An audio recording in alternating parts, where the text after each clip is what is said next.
का अंतिम सत्र ही है और सत्र के समाप्त होते होते संख्या बहुत कम हो गई। लोग अभी कम जुड़ पाए हैं या पता नहीं है, या फिर कहीं शादी विवाह में गए होंगे। तो हम सत्र का प्रारंभ करते हैं। पिछले सत्र में हम लोगों ने 95 श्लोक तक जो है पढ़ा था, चतुर्थ उपदेश का। आज जो है 96 से हम प्रारंभ करते हैं, नाद के बारे में ही है। और अब इसमें जो है आपका जो नाद है, उस नाद के बारे में, नाद के क्या लाभ होते हैं, क्या फ़ायदे होते हैं, क्या क्या परिणत होता है उसको करने के बाद, यह सारी चीज़ें हैं। और जो मुख्य विषय है वो पूरा ही हो चुका है एक तरह से। उसकी महिमा आदि का इसमें अब जो भी बताया जाएगा वह आगे वाले सारे जितने भी श्लोक हैं उसमें इसी का वर्णन है। तो आगे चलते हैं हम श्लोक के माध्यम से। बद्धम विमुक्त चांचल्यम नादगंध कजराणात् मनः पारदमाप्नोति निरालंब लंबा ख्याखेटनम। यानी कि ये कह रहे हैं कि बद्धम विमुक्त चांचल्यम, यानी कि जो चंचलता, यानी कि जब मन रूपी पारद, इसमें एक उपमा दिया है उन्होंने कि मन रूपी जो पारद है नाद रूपी गंधक के प्रभाव से चंचलता को छोड़कर स्थिर हो जाता है, तब वह निरालंब व्योम में विचरण करता है। अब यहाँ पे इस का अर्थ थोड़ी सी गहराई से समझेंगे। जब मन ज़्यादा चंचल होता है, जब मन को बस में करने की बात कह रहे हैं कि मन यदि बहुत ज़्यादा चंचल हो, मन एक स्थान पे टिकता ही नहीं हो, तो वहाँ पे कौन सी ऐसी युक्ति लगाई जाए, हठयोग की कौन सी ऐसी क्रिया किया जाए जिससे मन की चंचलता दूर हो जाए। तो उसमें कहते हैं कि उसके लिए नाद जो है, नाद रूपी गंधक जो होता है, मन रूपी पारद जो होता है, उसकी जो चंचलता होती है, उसकी चंचलता को वह शांत कर देता है। जैसे आप लोगों को कभी ऐसा होता होगा कि मन में चंचलता बहुत ज़्यादा हो जाती होगी, मन कभी बेचैन हो जाता होगा, यहाँ नहीं लगता होगा, वहाँ नहीं लगता हो, तो आप लोग क्या करते हैं कि कुछ ऐसे संगीत सुनने का प्रयास करते हैं जो मन को शांति दे। वह भी नाद है, उसको भी नाद कहते हैं। जैसे फिल्म के गाने हुए, या कोई धुन हुए, या फिर कोई बाजा हुआ, या जो भी हो, तो वहाँ पे क्या होता है कि मन केंद्रित हो जाता है, मन लग जाता है। जैसे आज के बॉलीवुड के गाने हैं, आप कुछ काम कर रहे हैं, वो बाजा बजा, आपका तुरंत ध्यान वहाँ पे चला जाता है और उसको सुनते हुए ही मुंह से उसके बोल निकलने लगते हैं। कुछ लोग तो जैसे ही बॉलीवुड के गाने सुनते हैं तो उनके पैर भी उठ करके नाचने लग जाते हैं, बाथरूम में गाने लगते हैं, कुछ लोग घर में चिल्ला चिल्ला के गाने लगते हैं, कुछ लोग गाने के साथ ही गाने लगते हैं।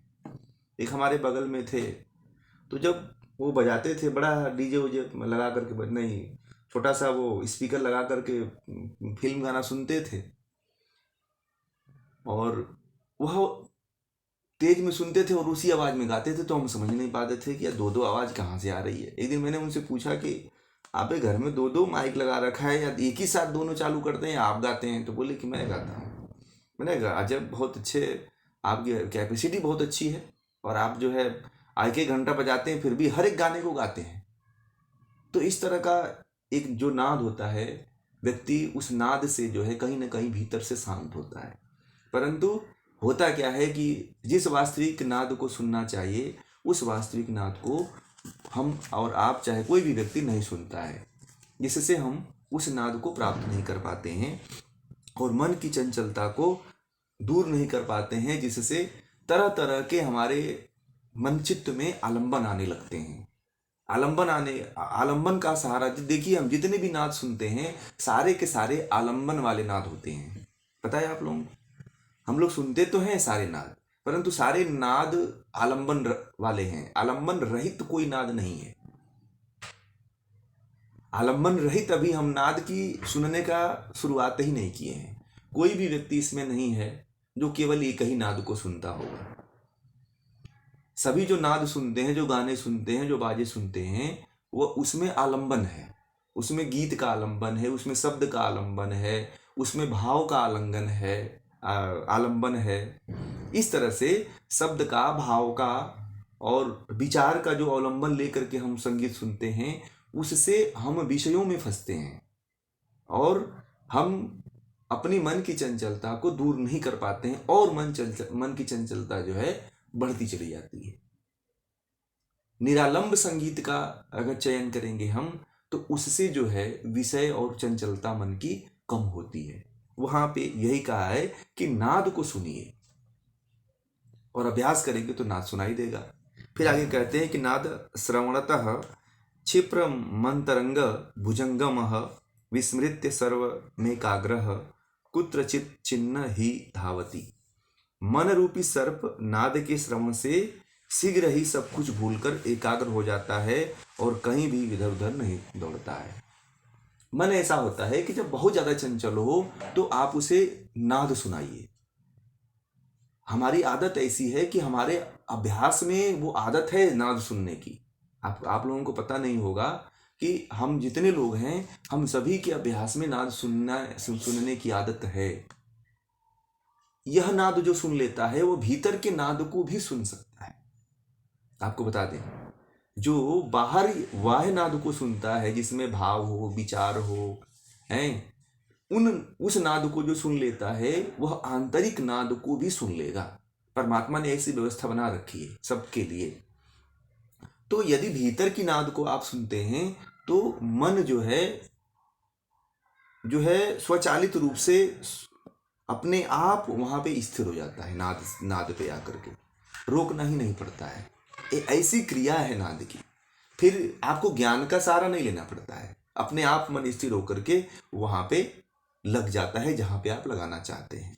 आगे कहते हैं कि काष्ठे प्रवर्तितो वहनी काष्ठेन सह साम्यति नादे प्रवर्तितम चित्तम नादेन सह लीयते। लकड़ी से उत्पन्न अग्नि जैसे लकड़ी के साथ ही शांत हो जाती है, वैसे ही नाद में लगा हुआ चित्त नाद के साथ ही लीन हो जाता है। जैसे आप लोगों ने देखा होगा कि अगर यदि कोई लकड़ी जलाता है, कोई यज्ञ करता होगा या फिर कहीं लकड़ी जलती हुई देखते होंगे, तो देखिएगा जो अग्नि होता है, जब तक लकड़ी जलती है तब तक वह अग्नि भी जलती है। जैसे ही लकड़ी जल जाती है वो अग्नि भी बुझ जाती है। उसी प्रकार जो है नाद, यदि नाद आपने सुनने का अभ्यास कर लिया, नाद आपको सुनाई देने लगा, तो चित्त भी नाद जैसे अग्नि के साथ लकड़ी का संबंध है, उसी तरह चित्त का संबंध नाद से है। नाद जैसे चलता है चित्त वैसे वैसे एकाग्र होता चला जाता है। इसलिए नाद पे ध्यान को केंद्रित करें। नाद यदि करते हैं तो चित्त स्वतः ही स्थिर हो जाता है। लोग कहते हैं कि मन को स्थिर कैसे करें। मन को स्थिर करने का एक ही तरीका है कि अपने भीतर जो नाद उठ रहा है उस नाद को सुने। अब एक प्रश्न आता है, बहुत लोग मुझे पूछ रहे थे कि हमारे भीतर अभी हम तो वास्तविक अभी हम उतने पहुंचे हुए नहीं हैं, तो हम अपने भीतर नाद को कैसे सुने।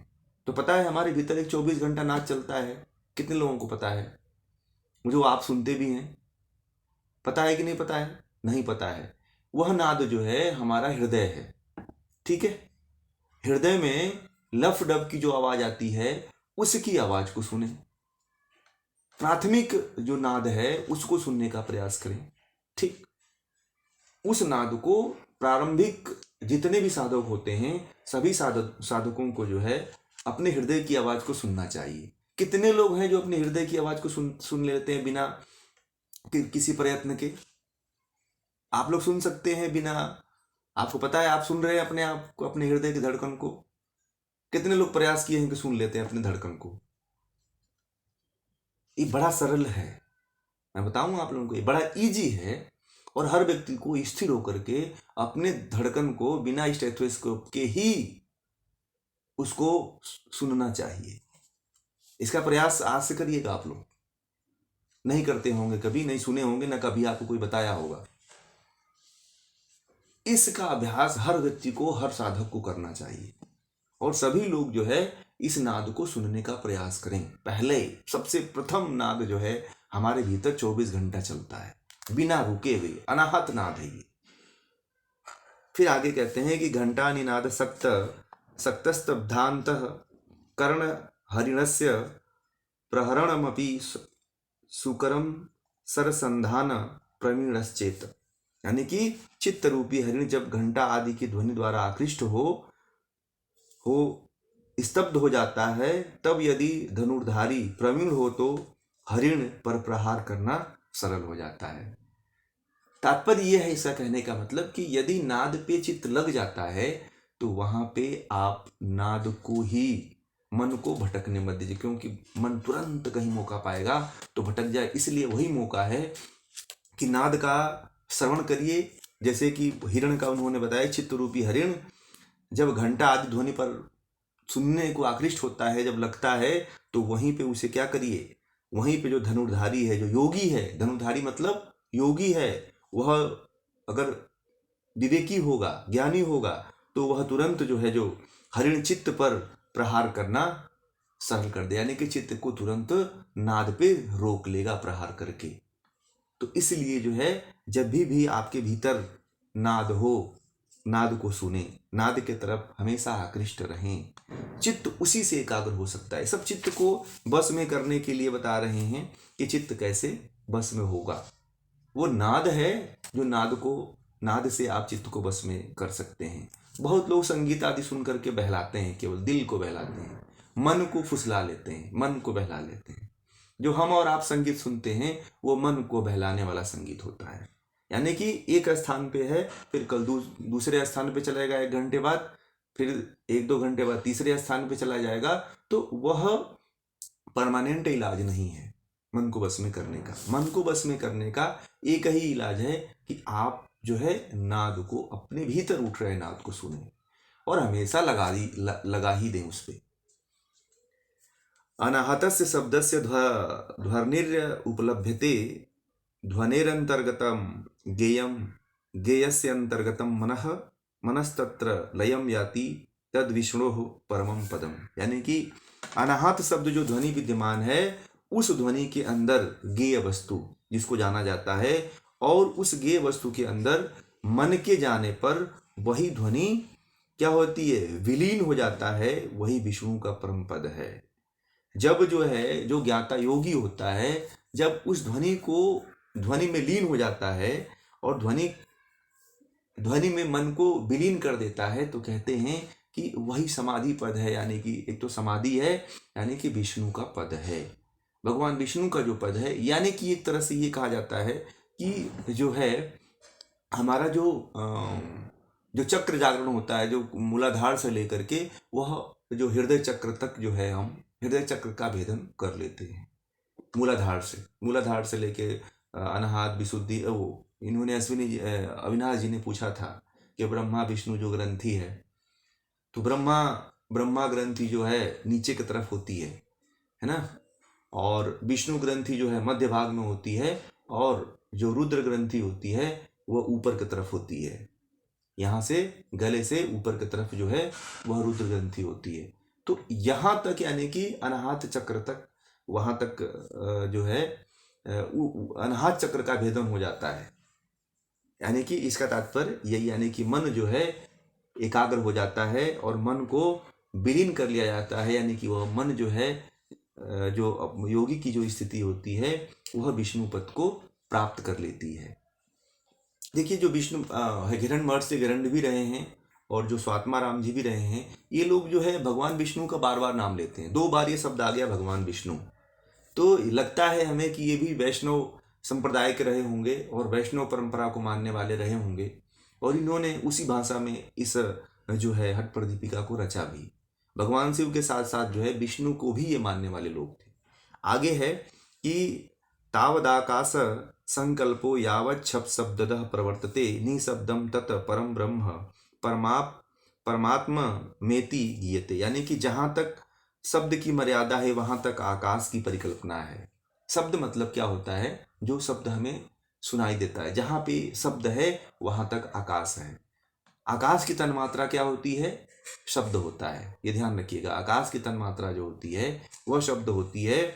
उसके परे शब्दातीत ब्रह्म है, उस परमात्मा नाम से प्रशंसित होता है। जैसे महर्षि पतंजलि ने कहा कि उस ईश्वर का नाम क्या है? तस्य वाचकः प्रणवः, यानी कि प्रणव को शब्द कहा गया है। तो उस परमात्मा को शब्द के नाम से जाना जाता है, जो शब्द रहित ब्रह्म है, निराकार ब्रह्म जो है।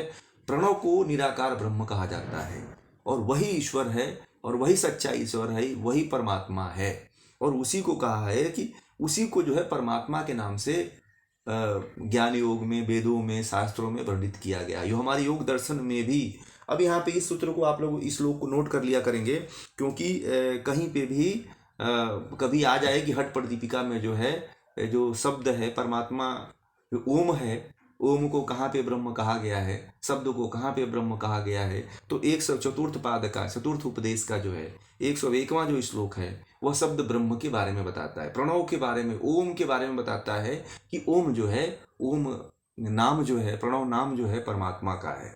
ठीक है, इसको ध्यान रखिएगा, क्योंकि सब योग सूत्र से और हठ योग, प्रदीप हठ योग से दोनों को रिलेट करना है हमें कि कहाँ कहाँ पे है। तो आप लोगों को ये जानना जरूरी है। यत किंचित चिन्ना दरूपेण श्रूयते शक्तिरेव सा, यस्त्वांतो त्वांतो निराकारः स एव परमेश्वर। यानी कि नाद रूप में जो कुछ सुनाई देता है वह केवल शक्ति ही है, और उसका लय ही निराकार तत्व है, जो वही परमेश्वर है।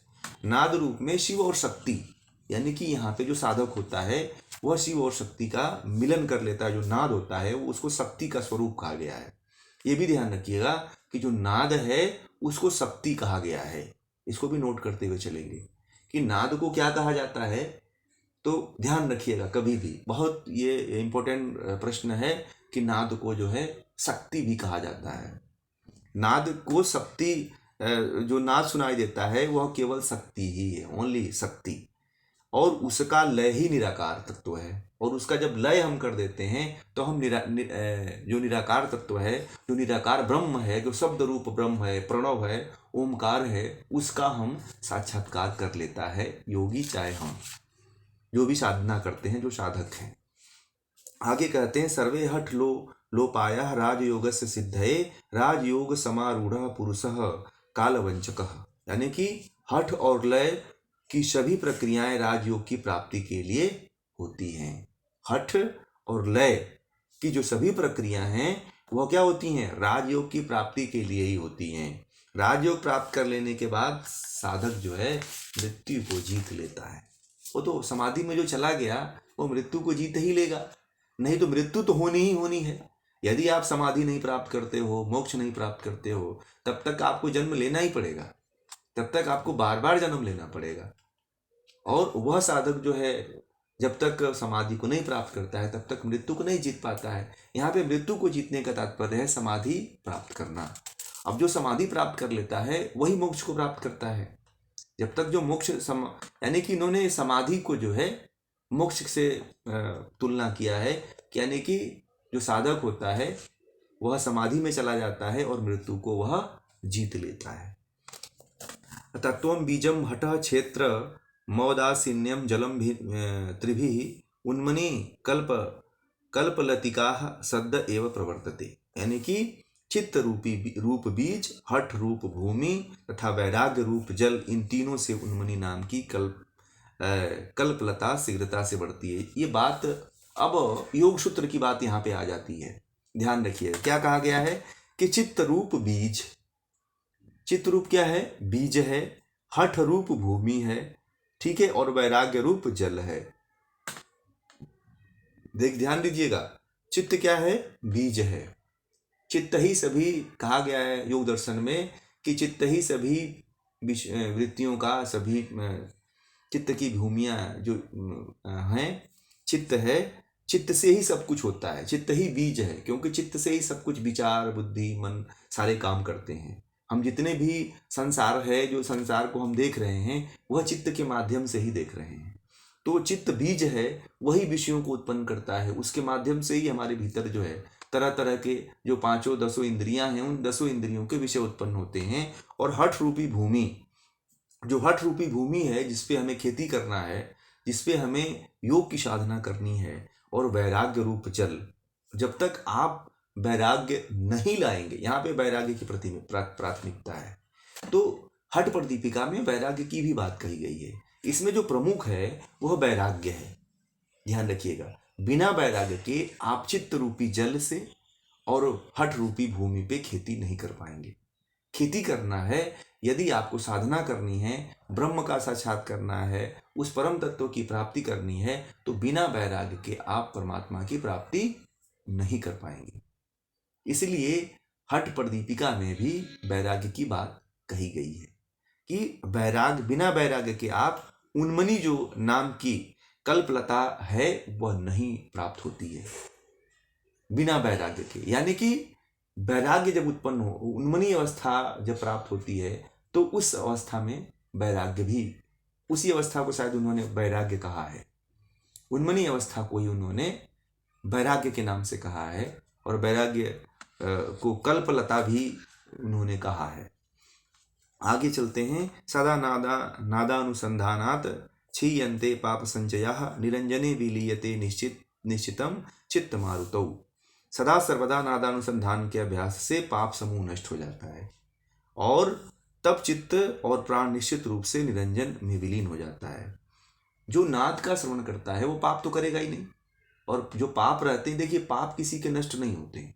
जो साधक है, चाहे योगी है, जो भी कर्म किया है उस कर्म का फल तो उसको भोगना पड़ेगा, परंतु यह है कि उसमें से कुछ कम हो जाते हैं, उसमें से कुछ कम हो जाते हैं, परंतु नष्ट नहीं होते। हाँ, वो समाज दग्ध बीज कर देता है उसको, वो जो कर्म किया रहता है उस कर्म को दग्ध बीज कर देता है। तब जो है वह उसके जो पाप होते हैं वो नष्ट होते हैं। तब जाकर के चित्त होता है प्राण में विलीन हो जाता है, और जब विलीन हो जाता है तो साधक जो है मोक्ष को प्राप्त कर लेता है, समाधि को प्राप्त कर लेता है। वो कैसे होता है? जब नादानुसंधान यानी कि समाधि की पूर्ण अवस्था प्राप्त होती है, जब विचार पूरी तरह से दग्ध हो जाते हैं, संस्कार नष्ट हो जाते हैं, तब ये अवस्था आती है कि चित्त और प्राण जो है यहाँ विलीन हो जाते हैं, यानी कि समाधि प्राप्त हो जाती है। फिर कहते हैं कि शंख दुंदुभि नादम च न श्रीणोति कदाचन काष्ठवज्जायते देह उन्मन्यावस्था ध्रुवम। यानी कि जब शंख और दुंदुभि नाद कभी भी नहीं सुनाई देते हैं, शंख और दुंदुभि नाद कभी भी नहीं सुनाई देते हैं, और उन्मनी अवस्था के कारण शरीर निश्चित रूप से स्थाणुवत हो, यानी कि निर्विकार हो जाता है। यानी कि एक अवस्था आती है कि शंख और दुंदुभि नाद नहीं सुनाई देता है। एक अवस्था आती है कि प्रारंभिक अवस्था में सुनाई देता है, और दूसरी जब अवस्था आती है, जब उससे ऊंची अवस्था आती है, तो उसमें शंख भी नहीं सुनाई देता है, दुंदुभि भी नहीं सुनाई देता है। तब वह अवस्था को कहा है स्वात्मा राम ने कि वह उन्मनी अवस्था होता है, और उसमें जो शरीर होता है वह सूक्ष्मता को प्राप्त हो जाता है, यानी कि वह समाधि के यानी कि संप्रजात समाधि से आगे बढ़ जाता है, यानी कि असंप्रजात समाधि में वह चित्त जो है पहुंच जाता है। फिर आगे कहते हैं कि सर्वावस्था विनिर्मुक्तः सर्वचिंता विवर्जितः मृत तिष्ठते योगी स्वमुक्तो नात्र संशय। सभी अवस्थाओं से सर्वथा मुक्त तथा सभी चिंताओं से दूर होकर योगी मृत प्राय रहता है, यानी कि ऐसा योगी मुक्त ही है, इसमें संदेह नहीं। अब जो नाद को प्राप्त कर लेता है वह, उसकी चिंता कहाँ रहेगी? उसको स्वात्मा राम जी कह रहे हैं चिंता तो उसको होगी ही नहीं। तो ये कहते हैं कि वो चिंताओं से मुक्त होता है, सभी चिंताओं से मुक्त होकर के सर्वथा मुक्त हो जाता है, और ऐसे संसार में पड़ा रहता है जैसे मृत है। संसार में ऐसे दिखाई देता है कि जैसे मृत व्यक्ति है, इसका रहना व्यर्थ है। ऐसे योगी, इसे ऐसे ही योगियों को कहा जाता है कि ऐसे ही योगी जो होते हैं वो मुक्त होते हैं, इसमें कोई संदेह नहीं है। आगे कहते हैं खादते न च काले न बाध्यते न च कर्मणा साध्यते न स केनापि योगी युक्त समाधिना। समाधि से युक्त योगी मृत्यु का शिकार नहीं होता।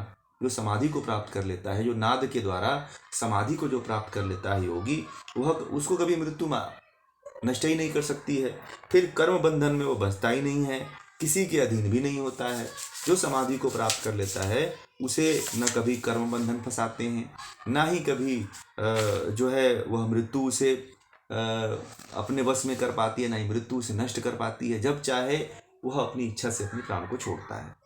और ना ही कोई ये चाहे कि मैं अपने अधीन इनको रखूं, तो ऐसा भी संभव नहीं है। वह योगी किसी के अधीन नहीं रहता है। एक उदाहरण दूं कि एक बार जो है बहुत विदेशी आए, बहुत से भारत में आए ऐसे पाश्चात्य लोग, और यहाँ के साधु संतों को ले जाने की कोशिश किया, परंतु यहाँ से कोई भी साधु संत नहीं गए। कुछ साधु संतों को उन्होंने जबरदस्ती ले जाने का प्रयास किया, परंतु उन्होंने शरीर से अपने प्राण को निकाल लिया। ऐसा भारत में देखा गया है। जब आप इतिहास को पढ़ेंगे तो बहुत से ऐसे जो आक्रमणकारी थे, वो भारत के साधु संतों को ले जाना चाहते थे अपने देशों में, परंतु बहुत से साधु संत थे कि जिन्होंने अपने प्राण के का न्यौछावर तो कर दिया, परंतु वह उनके देश में नहीं जा पाए। बहुत से ऐसे आक्रमणकारी ऐसे आए थे जो साधु संतों को मृत्यु यानी कि मारना चाहे, परंतु वो मरे नहीं, उनकी मृत्यु भी नहीं हुई। ऐसे कई उल्लेख मिलते हैं, कहानियां मिलती हैं, जिसका हम कभी जिक्र करेंगे आगे आने वाले समय में, क्योंकि समय का अभाव है। आगे चलते हैं। न गंधम न रसम रूपम न च स्पर्शम न निस्वनम नानात्मनम न परम वेति योगी युक्त समाधिना। समाधिस्थ योगी गंध, रस, रूप, स्पर्श और शब्द, इन सभी इंद्रिय जय से परे हो जाता है और न उसे अपना या दूसरे का भान रह जाता है। जब समाधि मिलती है ना, तो हठ प्रदीपिका में कहा जाता है, ये योग दर्शन में भी कहा गया है कि वह जो है, ये जो पंच तन मात्राएं हैं, शब्द, स्पर्श, रूप, रस, गंध, इनसे वह ऊपर उठ जाता है, फिर वह सूक्ष्मता की तरफ बढ़ जाता है। प्रकृति का जो आप लोगों को जो विस्तार बताया है, उस विस्तार के तहत वह जो है ऊपर उठ करके सतरज स्तंभ में विलीन, यानी कि जो ये जो तन्मात्राएं हैं उससे भी सूक्ष्म क्या है, सत गुण और रजोगुण और तमोगुण है। तो रजो और तमोगुण में विलीन हो जाता है। फिर रजो और तमोगुण से सूक्ष्म क्या है, अहंकार है। फिर उसके बाद जो है उससे सूक्ष्म जो है बुद्धि है, और फिर उससे सूक्ष्म जो है प्रकृति है, मूल तत्व है। तो उसमें सारे के सारे जो है धीरे धीरे धीरे विलीन हो जाते हैं। वो इसी चीज को कह रहे हैं कि जब योगी समाधि को प्राप्त कर लेता है, तो फिर ये जो जितने भी तन्मात्राएं हैं, इन तन्मात्राओं से ऊपर उठ जाता है और दूसरे व्यक्ति को पता भी नहीं चलता है। हम और आपको, हम हमारे साथ ही रहेंगे योगी, हमारे साथ ही बैठेंगे, परंतु हमें नहीं पता चलता है। जब परे होने का मतलब है कि उन्हें जो है शरीर से कोई अंग कटने पिटने आदि, आप सुना होगा बहुत से योगी चमत्कार ऐसे दिखाते हैं कि उनको न मृत्यु होती है, न मरते हैं, न कोई मार सकता है, न उनके शरीर पे कोई प्रभाव पड़ता है। हाँ, कटते जरूर हैं, ऐसा नहीं है कि कोई काटे ना तो शरीर न कटे, कटता है, यही भी मत समझिएगा कि नहीं कटता है, परंतु जब चाहे वो तभी अपने प्राण को निकालता है। जैसे भीष्म पितामह जी थे, भीष्म पितामह जी को अर्जुन ने पूरा बाणों से छेद दिया था, फिर भी उनका प्राण नहीं निकला। वो जब चाहे तभी उनका प्राण शरीर से निकला। आगे कहते हैं कि चित्तम न सुप्तम न जागृतम विस्मृति वर्जितम न चास्तमेति ना देती या यस्या सौ मुक्त एव सह, यानी कि जिसका चित्त न सोया हुआ है और न जगा है, स्मृति विस्मृति से परे है, और जो न अचेतन अवस्था में है और न चेतन अवस्था में है, ऐसा साधक मुक्त कहा जाता है। अब कौन सा साधक मुक्त कहा जाएगा, अभी इसको आप लोग नोट कर लीजिएगा। 110 नंबर का जो श्लोक है वो ये कहता है कि कैसे पहचान करोगे कि आप साधक मुक्त हो गया है। तो इसको आप लोग नोट कर लीजिएगा, क्योंकि अब यहाँ पे पहचान आपको कैसे करना है कि जिसका चित्त सोया हुआ न सोया हुआ है, जिसका चित्त सोया ही नहीं है और न जागा है, स्मृति विस्मृति से, यानी कि भूल याद और भूल जाने की जो प्रवृत्ति है उससे वह परे हो गया हो, जो चेतन अवस्था में है और न अचेतन अवस्था में है और न चेतन अवस्था में है, ऐसा साधक जो होता है वह मुक्त ही है, ऐसा उन्होंने स्वात्मा राम जी ने कहा है। इसको भी ध्यान रखिएगा।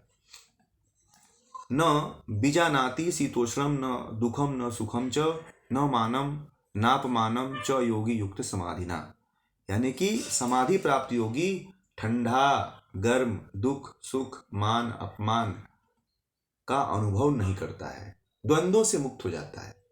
जो समाधि प्राप्त कर लेता है, देखिए उसके लक्षण ही बता रहे हैं। जो भी हमने बताया कि जो मुक्त हो जाता है साधक, उसके क्या लक्षण होते हैं, तो यहाँ पे नोट कर लीजिएगा कि वह द्वंद्वों को सह लेता है। भूख प्यास मान अपमान सर्दी गर्मी दुख सुख सबको वह सहन कर लेता है।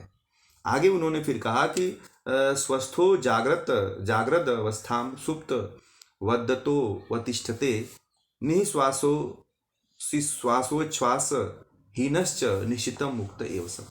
जागृत अवस्था में सोए हुए के समान और साधक स्वरूप में रहता है और श्वास प्रश्वास रहित हो जाता है, या निश्चित रूप से मुक्त ही है। जैसे जो साधक मुक्त हो जाते हैं तो पता नहीं चलता है कि वो श्वास ले रहे हैं। कभी पहुंचे हुए योगियों को देखिएगा, हम लोग तो श्वास लेते हैं तो समझ में आता है कि हम श्वास लेते हैं तो चेस्ट उठता है, पेट उठता है, ऐसे ऊपर नीचे होता है। परंतु जो योगी होते हैं उनकी श्वास इतनी सूक्ष्म हो जाती है, इतना सूक्ष्म श्वास लेते छोड़ते हैं कि हमें पता ही नहीं चलता है। कभी मौका मिले बड़े बड़े योगियों के सानिध्य में जाइए तो इस चीज को देखिएगा गहराई से, और दृष्टि बदल करके देखिएगा तो समझ आएगी। तो वहां पे क्या होता है कि देखने के बाद ऐसा लगता है कि श्वास ही नहीं ले रहे हैं, और हम लोग 1 मिनट में 20-20 बार 25-25 बार जो है श्वास ले लेते हैं और फिर छोड़ते हैं। हम लोग ऐसा करते हैं, परंतु वैसा उनके साथ मैंने कभी नहीं देखा। योगियों के साथ मैंने भी कई योगियों से मिला हूं, परंतु मैंने वास्तव में देखा इस बात को कि जो है वह श्वास प्रश्वास की जो क्रिया होती है वो हमारे जैसे नहीं होती है। हम बैठे हैं तो बोलते बोलते कई श्वास ले लेंगे, और वो बोलते भी हैं तो पता ही नहीं चलता है कि श्वास ले रहे हैं छोड़ रहे हैं। इससे यह किससे होता है? यह नाड़ी शुद्धि प्राणायाम करने से यह क्रिया सिद्ध होती है। ध्यान नोट भी कर लीजिएगा इसको। श्वास प्रश्वास की क्रिया कब नहीं पता चलती है? जो नाड़ी शोधन प्राणायाम को सिद्ध कर लेता है। ये भी नोट कर लीजिएगा, अच्छी चीज है जानकारी के लिए। अवध्य शास्त्राणाम शक्य सर्वदेहिनाम अग्राह्यो मंत्र यंत्रणाम योगी युक्त समाधिना। समाधि प्राप्त योगी सभी प्रकार के शास्त्रों से अवध्य होता है, सभी जीवधारियों से शक्तिवान होता है, और किसी भी मंत्र यंत्र की पहुंच से परे हो जाता है। अब ये भी ध्यान देंगे, एक और लक्षण बता रहे हैं कि जो समाधि प्राप्त कर लेता है वो साधक, उसके ऊपर शस्त्र काम नहीं करते हैं, कोई उसे मार नहीं सकता है। और दूसरा, सभी जीवधारी, जितने भी जीवधारी यहाँ पे पृथ्वी पे प्राणी हैं, उन सभी प्राणियों से बलवान हो जाता है, शक्तिशाली हो जाता है, और कोई भी उस योगी के ऊपर जो है तंत्र मंत्र जादू टोना आदि नहीं काम करते हैं। ठीक है, ऐसे बहुत से संत हैं जो आपने ये तो एक लक्षण बता दिया है कि उनको फोटो भी लेना चाहो ना तो उनका फोटो नहीं आता है, जो मुक्त अवस्था में होते हैं। जिनका आप चाहो कि इनको हम मार दें, इनका वध करवा दें, इनको हम कुछ इनके मंत्रों के द्वारा फूंक दें कि ये मर जाएं, काला जादू करवा दें, तो ये सारे तंत्र मंत्र भी उनके ऊपर काम नहीं करते हैं जो मुक्त अवस्था में योगी होते हैं। तो ये मुक्त अवस्था के योगियों की पहचान है। फिर आगे कहते हैं कि यावन नैव प्रविशति चरण मारुतो मध्य मार्गे यावद बिंदुर्न भवति दृढ़ प्राण वात प्रधान त यावद ध्याने सहज सदृशम जायते नैव तत्वम तावज्ज ज्ञानम वदति तदितम दंभ मिथ्या प्रलापः। जब तक सुषुम्ना में प्राण संचरण नहीं करता तब तक प्राणवायु के नियंत्रण से सोमरस स्थिर नहीं होता है। ये बात ध्यान में रखिएगा कि जब तक प्राण जो है सुषुम्ना में नहीं जाता है, सुषुम्ना में नहीं गमन करता है, तब तक जो है जो सोमरस है, जो सोमरस हम ये श्रावित हो रहा है, वह स्थिर नहीं होता है। और जब तक परम तत्व सहज रूप से ध्यान में नहीं आता है तब तक ज्ञान की बात करना दंभ और झूठ प्रलाप है। एक बात उन्होंने कह दिया कि ये तो समाधि अवस्था के प्राप्त योगियों की बात है, परंतु अब यहाँ पे उन्होंने एक बात कहा कि यदि कोई साधक है, कोई साधना करना चाहता है, यदि उसका प्राण जो है, प्राणवायु जो है, यानी कि सुषुम्ना में नहीं चल रही है, किसी साधक की सुषुम्ना नहीं चल रही है जो योग करता है, साधना करता है, यदि उसका सुषुम्ना द्वार नहीं खुला हुआ है तो वह केवल दम्भ कर रहा है, यानी कि वो ढोंग कर रहा है, वो योग नहीं कर रहा है। तो इस तरह का यदि कोई साधक है तो इस तरह की बात करना एक पाखंड की बात है। जब तक सुषुम्ना नहीं चलती है, ये जितनी भी बातें बताई जा रही हैं, जितनी भी सिद्धियां बताई गई हैं, जितने भी नाद बताए गए हैं, जितने भी ये मुद्राएं बताई गई हैं, वो अधिकांशतः जो है सुषुम्ना जब चलती है तभी यह प्राप्त होता है। इसको आप लोग ध्यान में रखिएगा। तो ये जो है आज चतुर्थ उपदेश जो है